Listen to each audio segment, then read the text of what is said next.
Hello and welcome to the Final Phoenix podcast. Today I have Alyssia Richardson with me, and Alyssia is an environmentalist and a warm worm farmer. And I'm super excited to talk to Alyssia today because I ventured through my worm farming phase, and she's a specialist in this area. So Alyssia is in Colorado. She's from Colorado. So we're going to talk about her journey a little bit, what she does, and we're going to let the conversation unfold. So why don't you go ahead and say hi?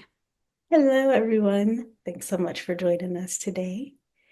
Yes. And Alicia, can you tell me a little bit about a little bit of context as to your backstory as to how you got into worm farming? Yeah, sure.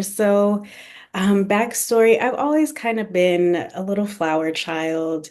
I've always been mindful of the planet. And so the way that I got into vermicomposting can start at the very beginning. I started making little gardening kits for my daughter, and that kind of expanded out into what is now Princess Gardens.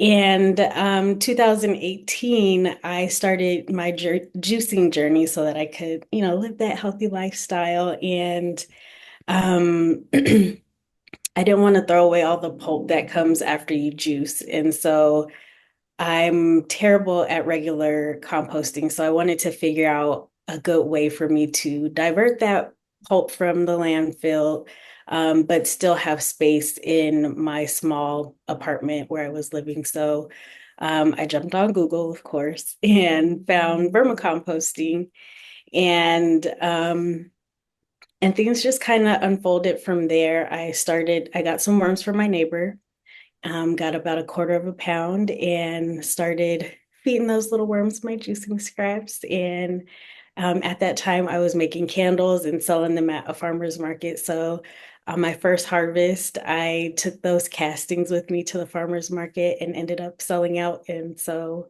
from there, people just asked me to teach them. So it just kind of unfolded from there.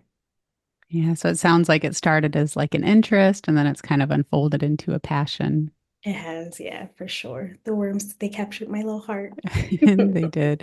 They did. And so what were you doing before the worm farming thing? Were you like trying to build a business and make it work, or were you on like a journey and then all of a sudden, aha, you found and you kind of stepped into this passion of yours? Is that how it kind of unfolded?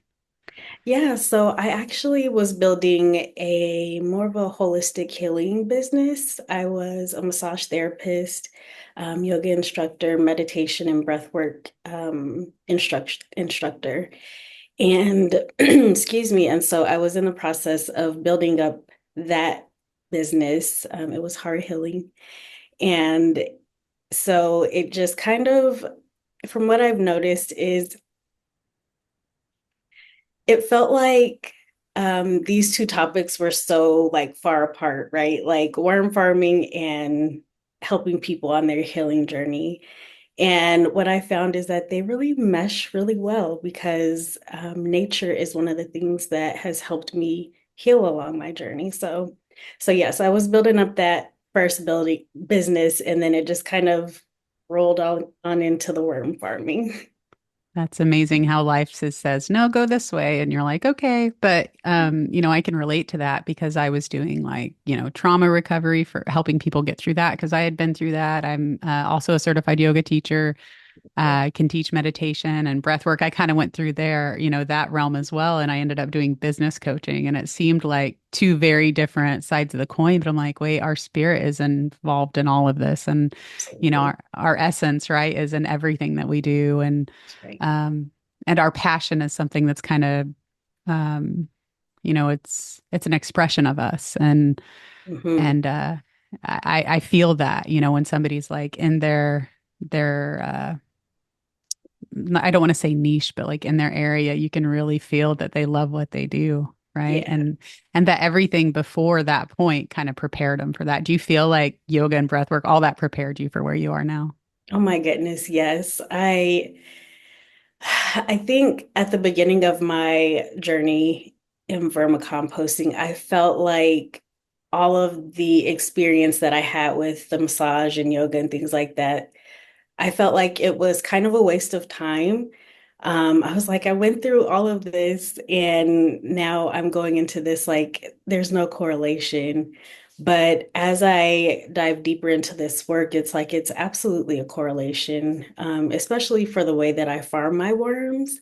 Um, I feel like they're living beings and I want to be my best self for them. And so spending time outside, doing that breath work and being mindful before I put my hands into their bins and things like that, it all translates.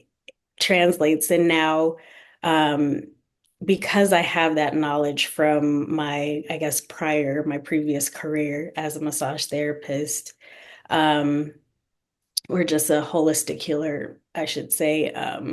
I get to bring that aspect of my work and of my journey really into teaching people how to farm worms and grow their own food because, I believe that that energy transfers. And so if we're bringing, negative energy, then the worms will feel that that's what's going to go into growing your food. And so it all came together in the most beautiful way. Yeah, I love that transferable energy that you speak of because you can almost feel it like in your energy system that you're very calm and you're very grounded and the worms get to enjoy that energy and then it almost blesses the food, right? And the soil Mhm. that you add your compost to. So Absolutely. that's beautifully said. And I know I told you a little bit about my story with vermiculture briefly, is that I feel like whenever we're on a healing journey and we're gaining clarity and grounding and our footing in life again, especially if Mhm. we went through a hard, spiritual awakening or whatnot, then um, we start to notice that nature is very soothing and helpful. I was hugging trees and I was putting my Yeah. feet on the grass, right? And I was doing a lot of planting and putting my hands in the soil. And I would just plant to plant, even if I'd run out of space, right? Yeah. Just garden like that. And then I realized that like the space in our living yard, I'll say, didn't have a lot of nutrient rich soil at all. And so I had bought the worms and I had them, shipped and went through the motions and the process. And I wish I had someone like you to learn from at the time because I don't think I did too well. But I understood that, and I'm going to ask you about this in a moment, but there's what they call black gold, which is like such a nutrient rich, dense additive that you can add to what you're Yeah. growing, and it really feeds everything, right? Hmm. And that's what turned me on to the not only is it that the worms can create something so valuable that we can sprinkle on our garden, Yeah. um, but that we are also connected, right? I felt that connectivity Mhm. within me, within them, within the food and with the ground and everything. Do you want to give us a little bit of your insight on that connection that we all have? Yeah. I mean, I guess my first point of reference is that we're all made up of the same material as Earth. Every living being is made up mostly of carbon. And so when you just think about like the cycles that nature and like life for us human beings go through, um, it's all interconnected, right? When we put our feet on the earth, that earth is going to help us to ground out, help us to transmute energy. It's going to help us to really just get on a vibrational level that we need to be at for whatever given time we're in. When we go out into nature, if we go for a hike up in the forest, if you have a forest around, those pine trees are helping you to release cortisol and helping your stress levels come down. Putting your hands in the soil if you don't have, somewhere where you can go hiking, even just putting your hands in the soil, um, the biodiversity within the soil is helping you to lower your stress, lower anxiety. And these are all scientific things that have been researched. And it's amazing to me to see like these tiny little beings within the soil can help us out so much. So it's all really just a cycle. We're literally all connected. Um, Even us as humans, when you go into a room, you have the capacity to shift the energy of a room for better or for worse. And so it just goes to show that we're all connected, and we all have the ability to impact each other. And so it's all about, for me, making sure that we make the right impact, wherever we are. Yeah, I love that. I love that. And that you're passionate. You are so passionate about what you do. So you're lighting up the room. Um, and it feels so soothing because it sounds like with the worms and the whole process, like how peaceful gardening is. If it seems Mhm. like you get that mindfulness and that ease and that relaxation just from having your own worms. Is that Mhm. your experience with other people too? Yeah, yeah. So I started vermicomposting, of course, to divert my waste. But once I got into the process, I noticed, because I was in one of those spaces in life where things were quite challenging. I was, battling postpartum depression, regular depression, just all the depressions. And then, I battle anxiety as well. But I noticed once I started really working with the worms, that those things kind of started to taper off the more and more that I did it. And so when I get to teach people about vermicomposting, one of the things that I'm adamant about telling them is that this experience doesn't just have to be for your garden. It can be in growing your food. It can be for growing and healing yourself. You'll find so many lessons in the worm bin, which sounds wild, but worms have so many lessons to teach us. And I have journeyed through my process, and gotten so much downloads and just information while I was working with my worms. And so that's one of the things that I tell people, like, even if you don't have a garden, even if you're never gonna, actually use their worm castings, I I think they're like nature's perfect little pet and perfect little gift to us, because we can just utilize their essence, their being for the healing of us. So yeah, I love telling people about worms and how they help heal people.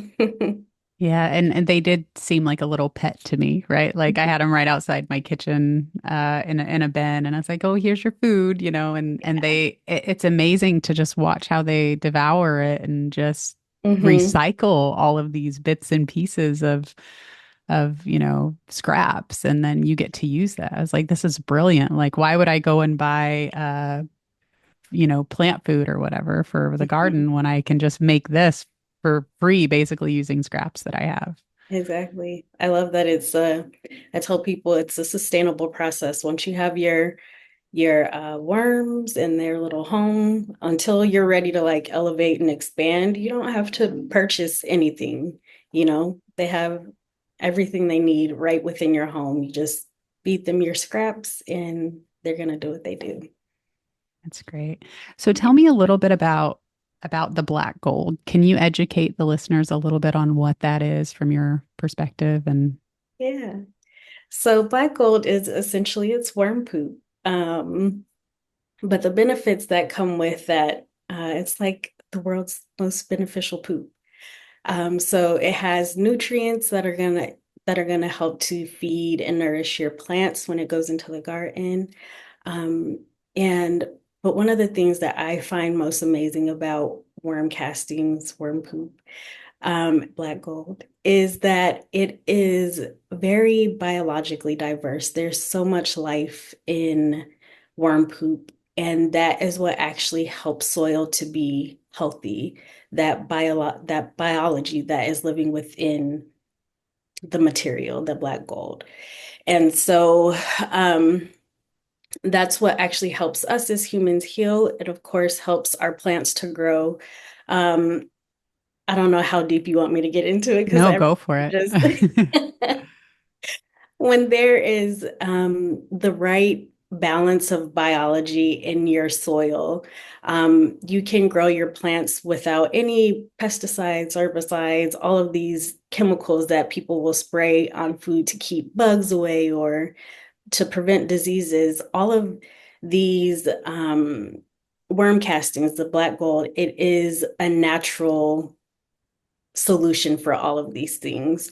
So when you have the right biology built up in your soil, you don't have to worry about disease or pests or things like that because everything is going to be balanced.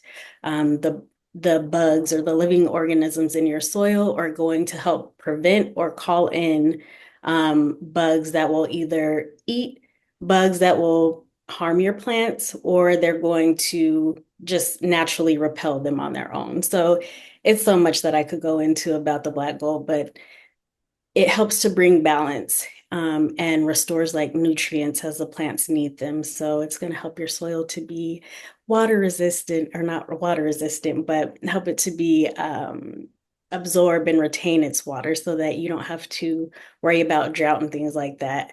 But there are so many benefits along with the nutrient aspect. The microbiology within worm castings is just, it does so much for us, and people don't really realize it because I feel like we have been disconnected from soil because, whoever it is that doesn't want us to understand these things for our health, um, they've kept these things from us, right? And so yes, black gold is literally gold. It is more valuable than gold because it is what grows our food and nourishes us as humans, but also nature. So it truly is black gold, and it's worth quite a lot. That's amazing. And it sounds like a lot of the ways that our food is produced and grown these days, it's helping it replenish it with all of those, nutrients, like you said. But I like that you said the natural defense of the plant too, right? So if you're growing lettuce or something and the balance is off, then it's not going to be able to defend itself against, That's right. critters and such. So it's actually making what we eat healthier, Hmm. and just one of the many benefits, right? Yeah, for sure. It's because I first, did a little bit of research into vermicast or black gold when I first started vermicomposting. But as I've gone down the journey and really learning about soil and the structure of the soil, and just the how things connect within the soil, I have I've been blown away by how connected it all is, and how resilient and self-sustaining it can all be without the intervention of human chemicals and things like that. Well, man-made chemicals. It can do its thing without all that. You know, we can Right. have healthy foods without human intervention if we allow the seeds to do what they do. Yes. And we can have all of this amazing gold just, at our use, at our home, no matter how small of a space you have. You don't need that much space to have this kind of system, do you? How much do you need, do you think? So I typically tell people about a square foot is literally all that you need to divert mm, a couple pounds of food waste each week. And then it's really funny to hear people who are like vegan, or they eat on the more veggie side, they're vegetarian. They're like, well, I don't know if that's going to be enough. I guess I'm trying to say it's funny how people underestimate worms because as long as their environment is healthy and they have space to do what they do, they're going to do it. And it's like at the end of all that, you get this really beautiful, nutrient dense, biologically diverse material that's going to go into your garden to help you continue to heal and grow food for your family. So you don't need much space at all. Just a square foot. You can do it in a bin. I usually start people in like a shoebox size plastic bin, and from there they expand their worm farm and grow out into something bigger. Wow. And what can we use this black gold for? I know you can like sprinkle it on your grass, Mhm. and outdoor garden, and you can use it on houseplants too inside. hmm Yeah, so you can your houseplants won't need as much of it just because, they're different types of plants, but you can sprinkle it in your garden. You can make compost teas that you can, water into your soil, and that gets that nutrients and the biology into the soil quicker. You can spray it on your plants, which is going to help to, of course, help the plant grow, but it will also help it to be more pest resistant and things like that. And then, of course, your grass. Most people don't know you can sprinkle it on your lawn, and it's going to help to keep your lawn more resilient. And then that way you don't have to use all of these different weed killers and things that they spray out here. So it's um it's a pretty what's the word I want to use? Diverse. It has a diverse range of ways that it can be used. Yes, and I love that it's sustainable too. So it probably cuts out like a lot of the stuff that you would go and buy to feed your plants, and it's all Mhm. right in your yard, and you're just reusing the scraps anyways. Like that is, Yep. I like to just have everything that I need right around us, and I feel like it is, like you said, it's always been here. These little worms know exactly what their job is, and they're really good at it. We just, Really good at if it. we can, right, if we could just set up the space for them to do it, then Mhm. they're gonna pay us with these, black gold and this nutrient rich soil or whatever you would like to call that.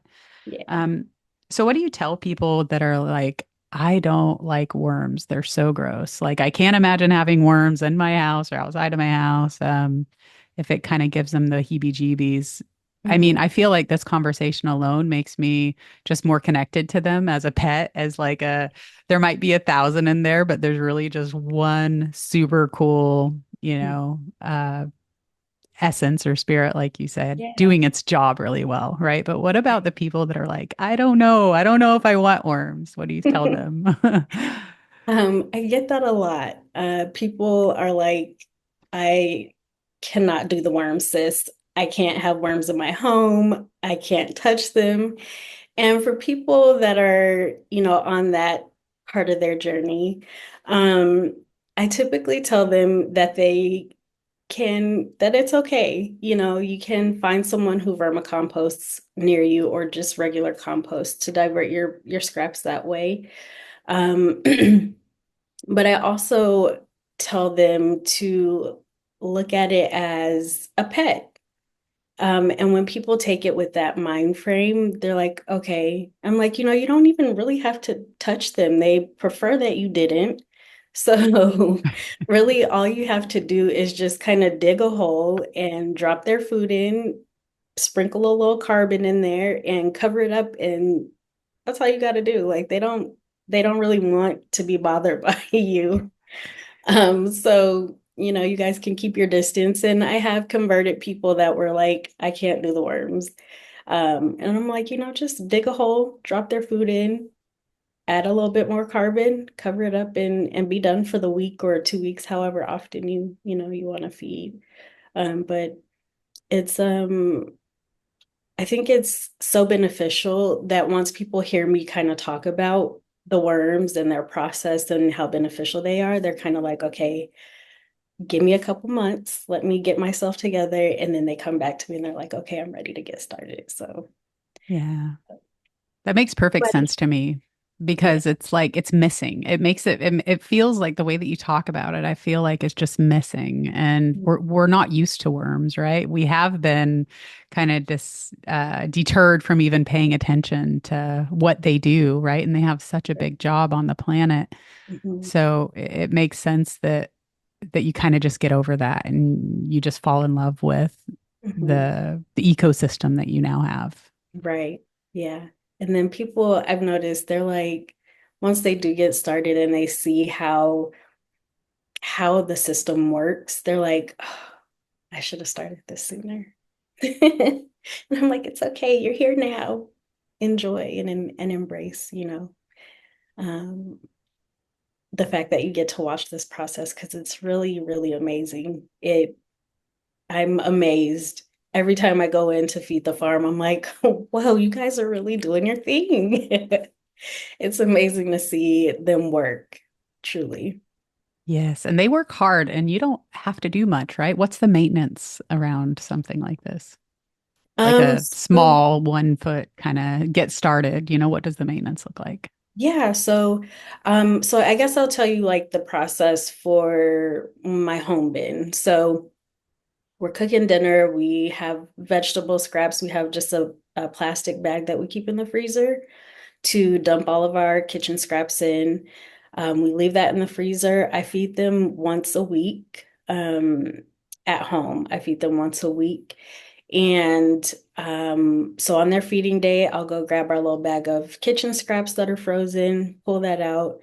Um, I take my little jar of powdered eggshell and, go to their bin, dig a little hole, kind of talk to them throughout the whole process. I don't want to be disconnected. I notice that I feel disconnected when I don't like talk or sing to them.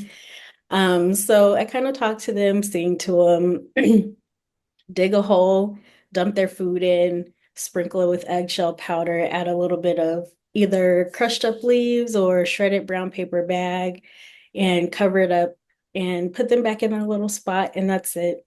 So it's not a whole lot of labor. It's pretty laid back. You can feed as often or as infrequently as you'd like to. You can make it your own thing. You and your worm clue kind of get in a groove and figure things out. Everybody has their own way of processing and doing things, but it's pretty simple, not super hard. Um, I'll say like the hardest thing that you'll have to do is figuring out how to powder your eggshells. Um, and I just use like Mm. a coffee Grinder. bean grinder. Yeah. Yeah. And I bake them for like 10 minutes before I put them in there. And then I just crush them, powder them, put them in a jar, and that's it. Nice. And does having a worm farm, like we're explaining, does it have a smell to it at all? Like you can, so if you keep it like indoors or outdoors, you're not gonna be like, oh, that's stinky. No. Yeah. So if you're doing things right, I will say, if you're doing things properly, you shouldn't have to worry about smells or gnats or fruit flies, any of those things. If you follow me over on social media, you'll see my videos. There's never gnats. I'm never like, ooh, this stinks ever.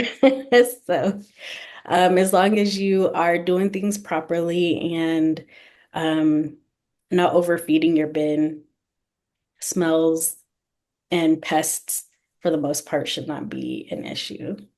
So what are some of the signs and symptoms that you are, I know it sounds like what would attract the bugs? What would attract the food rotting smells? So what could we learn that's like, don't do this or, I know you Yeah. teach all this and we're going to give everybody this information and your website and all that. But what are some of the things that you should avoid doing besides overfeeding? Yeah. So one of the things that I noticed is just really overfeeding is that thing that will create so many issues in the bin. Also adding too much moisture. Once you have your bin established, you really shouldn't have to add moisture to it because of like condensation and just the cycle of the water. Your bin should water itself. And then you're adding those kitchen scraps in there. So that's kind of always adding moisture into your bin. Um, but yeah, those are like really the two main mistakes that people make, especially when they're first getting started, is just overfeeding the bin. And for that, I tell people if you feed, you can feed as often as you want.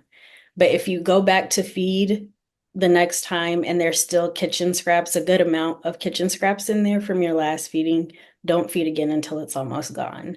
And then that kind of eradicates the overfeeding. And then the watering, it's like you should never really have to water unless you're like me and you leave the tops off your bins.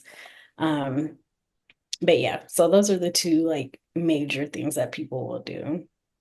It's That makes just sense. overfeeding, yeah. Okay, I'm pretty sure I did that, all of that. So this is good for me It to know. happens. Yeah, Yeah, it good for me to know. happens. So what temperature can they survive in? So can they live, outside in the snow or the heat? Because I noticed when I had them, it was just a really hot summer, right? And I felt like they were constantly running out of water, but I don't know if that's true, right? So I Mhm. think that led to some of that. So what are the temperature variations that they can actually live maybe outside? Yeah. Um, So I will start a- answering that question by saying it depends on what type of worm you are using.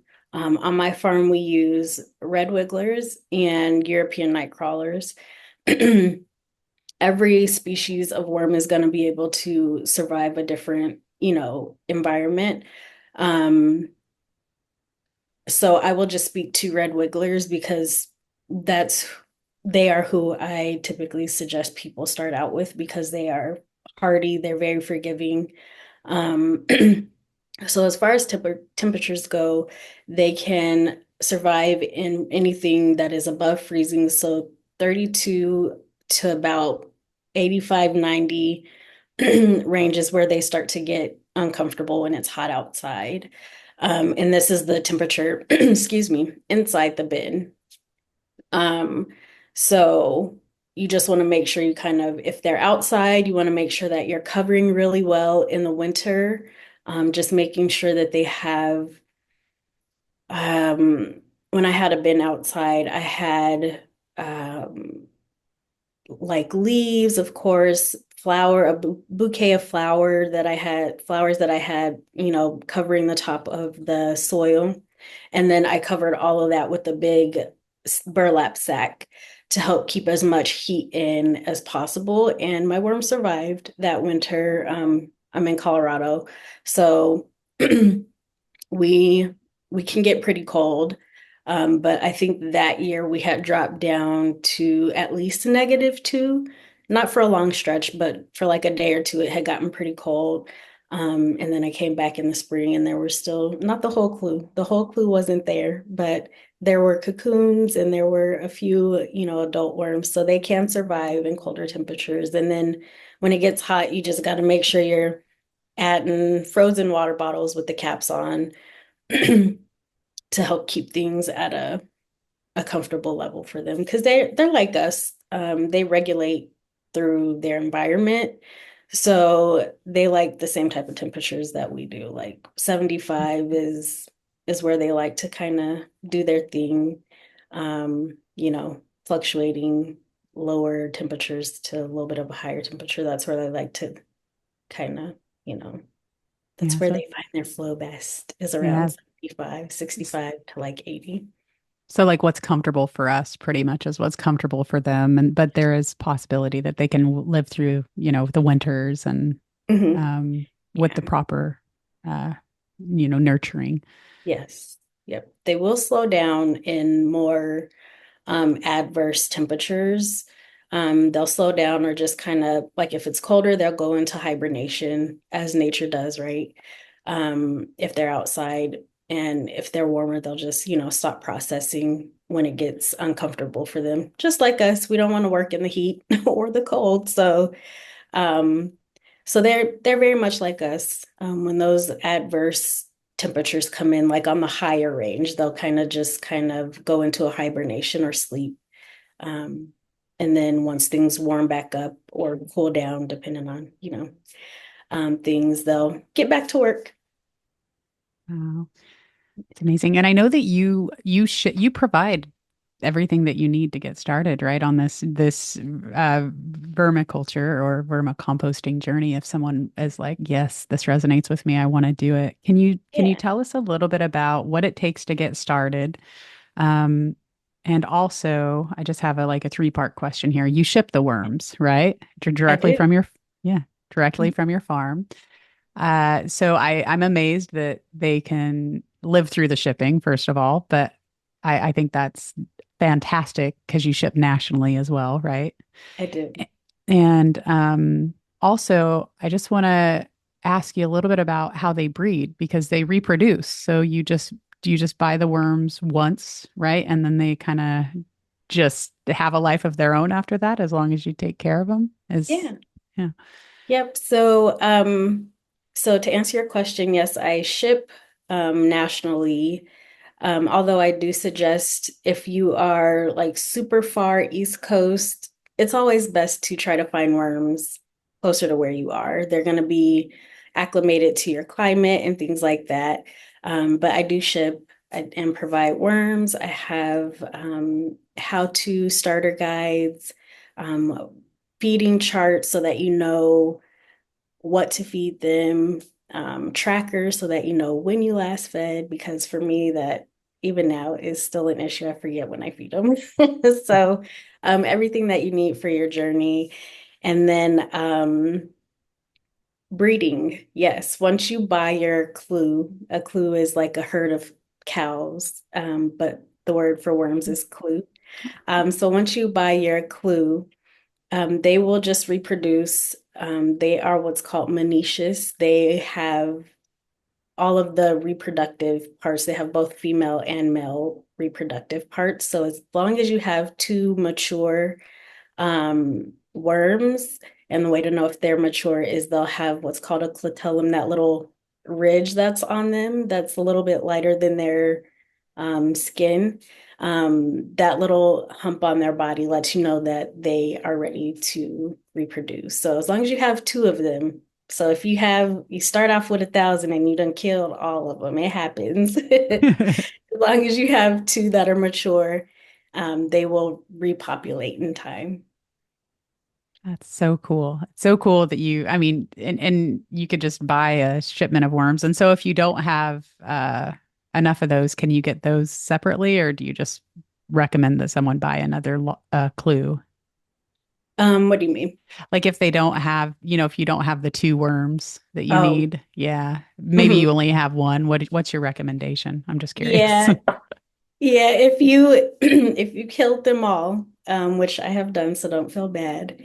Um, I suggest just getting another clue and starting over. Yeah. Okay. That makes sense because I did that, so I'll have to do that. Yeah, it Um, happens to the best of us. yeah. Well, now I feel more confident because I know that you've got so much education, the digital starter guide that you talked about. You've got we could buy the bedding, the worms, Mhm. and then you teach courses on this too, right? And have webinars. So I you do. could actually answer questions and give your recommendations as to what products to buy. Like I know that you recommended bins instead of like the actual tiered worm farm, which is what I got, and it didn't work very well. So tell us a little bit about what else you offer. Yeah, so I offer workshops where people can come in. It can be in person or virtually. I will, if you're someone that doesn't live in the Denver metro area or wherever I'm teaching for that time, you can have me ship out your starter bin, and then you can join us virtually via Zoom. But I have, of course, the introductory presentation is just where we talk about vermicomposting, what it is, why it's important, and things like that. And then the next level up from that is like the actual workshop where we cover those same topics, but then we go into how to get your worm bin set up, what the moisture should feel like so that you are confident in not overwatering the bin. And then, yeah, you just get started with that. And then the next level up from that is talking about um, things like harvesting, things like feeding and how to do it properly. So we just kind of dive deeper into like the main important topics of vermicomposting. And then the next step up from that is talking about the more spiritual side of vermicomposting and how it can help us in our mental health, in our daily lives, how it can help us build discipline and consistency, and how working with these living beings and organisms, um, how it will affect us on a spiritual level from my experience as a worm farmer.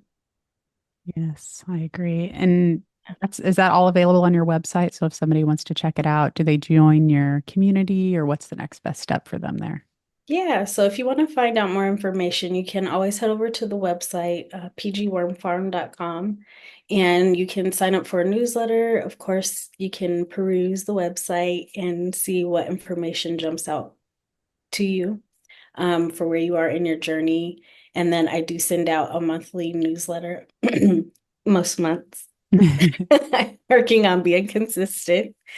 Um, and then you can also follow us on social media platforms. I'm always doing, you'll typically see me do like feedings, because I found that that's where people lack confidence the most. So I just show people how to feed, and then typically we'll talk about a certain aspect of vermicomposting while I'm feeding. So social media is a great way to get more information because that's where I do a lot of teaching as well. Okay, so I'll go ahead and in the caption here, if you're interested for the listeners, I'll make sure that your website, pgwormfarm.com, which stands for Princess Gardens, right, That's right. is listed below, as well as your Facebook, Instagram, TikTok, and also everything else that you're offering here. I'll make sure to give information as best as we can. And do you want to tell us a little bit about the book that you wrote? I was really excited when I saw that on your website. I was like, oh, you're educating the younger generations. I love that. So tell us a little bit about that. Yeah, so Willow Worm's Big Day is my first book, and it is centered around teaching littles about vermicomposting and the work that worms do for us. And when I was actually talking to my cousin a couple weeks ago and telling him about the process and how it was very much a divine, that is the divine's book. I just kind of channeled it and it came to life. So I have wanted to write a book for quite some time, and I have been procrastinating because of you know, imposter syndrome. Mm. And I had a workshop coming up, and it was with ECE students, and the ECE is like preschool before they go into kindergarten. And so I'm like, okay, how do I want to teach them about vermicomposting? Because they are gonna really dislike me if I have them sit through a presentation like I would for adults. And so I'm like, okay, how can I do this? And so I was like, okay, I'll do a storyboard. But then I was like, no, that's too much. And so I went back to the book writing idea and I was like, well, that's too much too, but I think that's what I'm supposed to do. And so I was like, hey, Divine, I know that this is what you want me to do, but I don't know how to do this. I don't know what to say. I don't know where to start. So, um, the first sentence in that book, um, I came up with like my little girls and my mom and my sister and my nieces. And then from there, everything else just channeled so fluidly. And then even to the artwork in the book, it came so effortlessly. I was like, okay, I didn't have to do much. I just had to write. So it ended up working out perfectly. Um, so that's the book, and it is for, I think people of, even my 17-year-old enjoys listening to it. So I think that it's for all ages, but it was written to teach younger, the babies of the world about vermicomposting. And so Willow is the main character of the book, and it kind of just tells the journey of what a worm is and the journey of her going to her first feeding as a little hatchling worm. And she goes with her clue mates and the other little hatchlings, and they do their job as a worm for the first time together. And then at the end of the day, they get their cape and they get to celebrate with their community, because of the job that they did for the day. So that's the book, Mm. and I intend to take that concept and make it a series. So there will be more Willow Worms books in the future to help kind of elaborate on how to take care of a worm bin.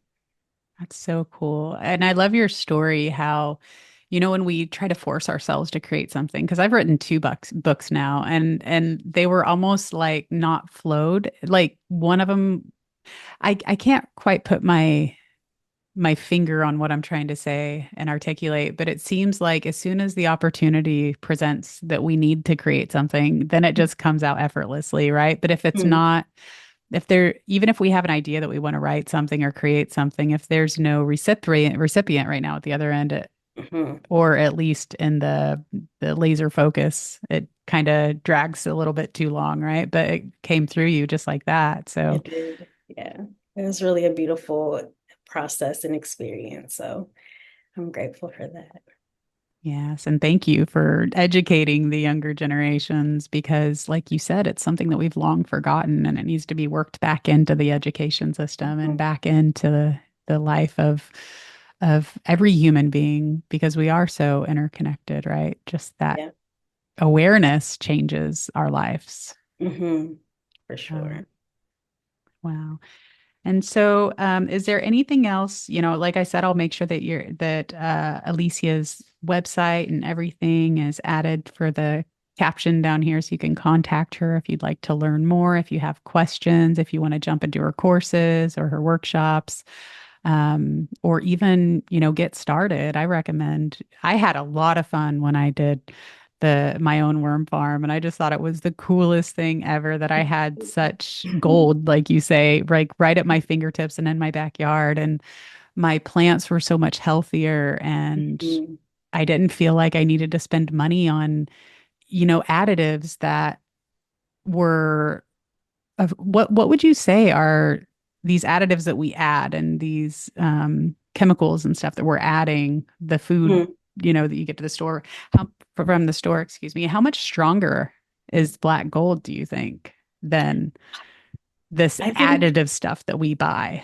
yeah, I mean, I think that, so the way that I look at it is when we look at conventional additives or like, what are they, fertilizer, things like that. I think that it adds in such an abundance of just one or two or like macronutrients like your NPK, nitrogen, phosphorus, potassium, that sometimes it kills off your plants or it stunts their growth because it's too much all at once. And so what I found with the vermicast or the black gold is that it really offers those same nutrients along with the micronutrients and trace minerals. It's very balanced, a balanced array of nutrients that it's adding into your soil. And so when your plants are ready for that nutrients, the roots will uptake that. And along with the nutrients, it's which I think is more important, it's adding in the biology, because then when you have the biology in your soil, all you have to do is you can add in your kitchen scraps. The biology is going to consume the kitchen scraps. And then the plants, when they're ready to, they can take up that nutrients. And so it's a more gentle process, in my opinion, because you don't have to add anything that is man-made. You can just add organic matter into the soil, and then the biology is going to consume it and make it into a way that it's um, biologically ready for the roots of your plants to take up. So it offers a more gentle and more natural, of course, process for your plants. So your plants aren't stressed out. Um, you aren't stressed out because you're trying to figure out why things aren't happening. It's typically because you added so much that your soil is like, what is this? Number one, it's typically not, it's man-made. So your soil biology is trying to figure out what exactly this is. Your plant roots are trying to figure out what is this. So everybody's confused. Um, but then when you add that black gold into your soil, it's just like, oh, we know what this is. We can take up what we need, leave what we don't need, and we know that it's going to be there when we need it. As long as our soil is nice and moist, it has everything that we need, and we don't have to try to figure things out. We can just take what we need and input back in what we, don't need, or however that goes for the cycle. So, Yeah. So so it yeah. sounds like it's almost required if you have a garden, because why not get that conversation going with the worms and the Mhm. roots and the black gold and the food that Yeah. you're consuming and just allow that cycle to complete itself. Hmm. And I love what you said about the roots being able to take what they can, because I've burned so many plants and I've gone Hmm. through looking for organic options to grow, the food that I am able to grow here in the Hmm. Pacific Northwest. But it reminded me of, I had a vision of like taking a bunch of vitamins, like what we do to the human body, right? Synthetic stuff. We're just like filling our body with all this, and it can be really hard on the system and the kidneys and the liver and all that has to process all these additives when um, there's fruit and vegetables and things that we could do instead, right? If they're Hmm. nutrient rich. So that's kind of what it reminded me of. Like there's such an easier way to take care of the things that you're growing. Hmm. And I also love that you're doing it in a mindful healing way. Hmm. Yeah, it has been quite a journey to an amazing journey to see how such a simple process can help to bring one back into a space of feeling okay, especially in this world. Things are there's so much to worry about, so much to fret over, but I feel like working with worms has put me into a space of like everything's okay. Like if my worms are good, I'm good because that lets me know that the cycle of life is just going to continue. So, Yeah, so they help you balance your own absolutely. energy around you, right? And Mhm. your food and everything that you do. It's like them being balanced puts you into a balance almost. Yeah.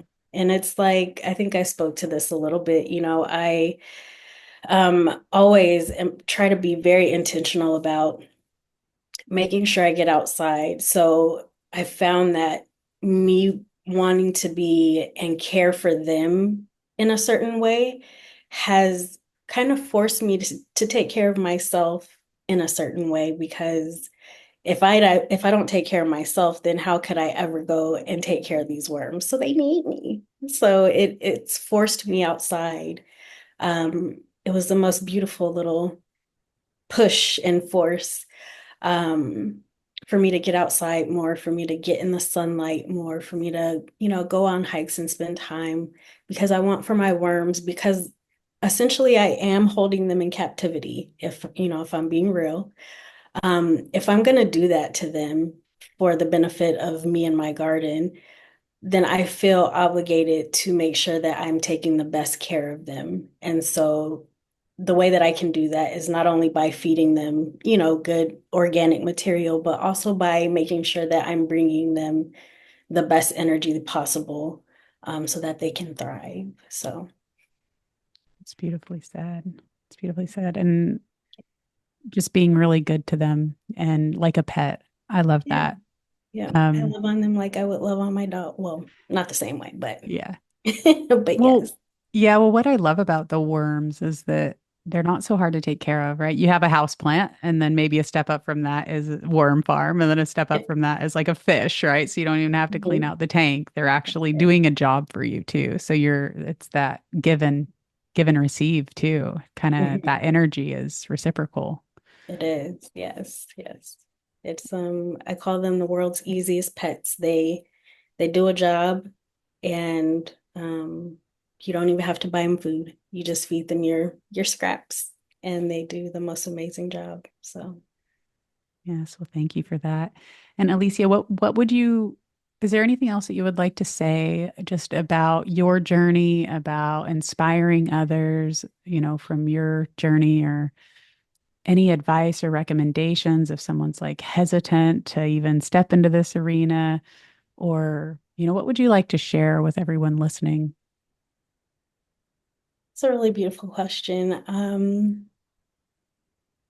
I guess I would just say that no matter where you are on your journey, vermicomposting has something to offer you.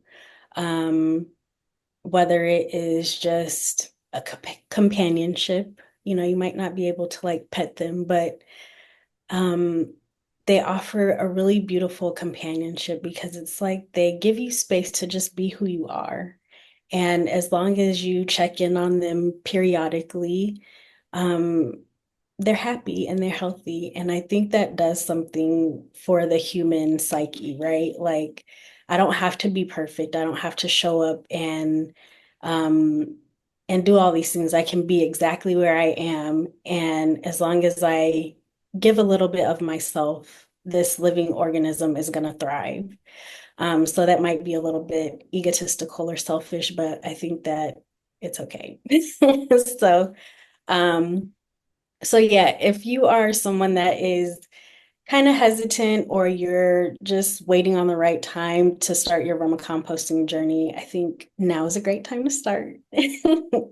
Now is a great time to do your research. And then when you're ready to jump in, just, hit me up. I'm always available. I'm happy to answer any questions that anyone ever has. So, Yes, thank you. That was a beautiful answer. And one of the things that I absolutely adore about what you're doing is you've got this practical, sustainable, logically obvious reason why everybody should be doing this, right? yeah. Because it's like, why not add all these nutrients back into your food so that when you're consuming them, your body is healthier, right?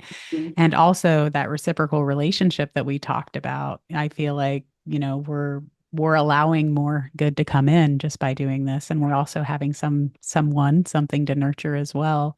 But Yeah. then there's also that, what rang true with everything you do is like there's this experience too, right? It's Hmm. not just like this logical process. It's like, wait, it goes much deeper than that. It goes into healing with Mother Earth. It goes into, learning more about who you are and getting through the tough times in your life and just having not only an outlet, but you're almost like a system or a support person in that way as well, because you're offering something so grounding, right? Hmm. And that's what a lot of people have forgotten. And that's why we live in these states of anxiety a lot, is Yeah. because, the lack of grounding. So you're actually offering like an experience, which is Hmm. beautiful. It's not just a thing, right? It's not just a product. It's like an entire experience that's going to change someone's life.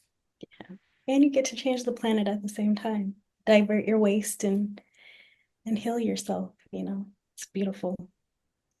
Yes. Well, thank you. Well, anybody listening, if you'd like to reach out again, pgwormfarm.com. And Alicia, is there anything else you want to add before we wrap up? I think that was it. Thank you so much for having me. All right. You're welcome. Thank you.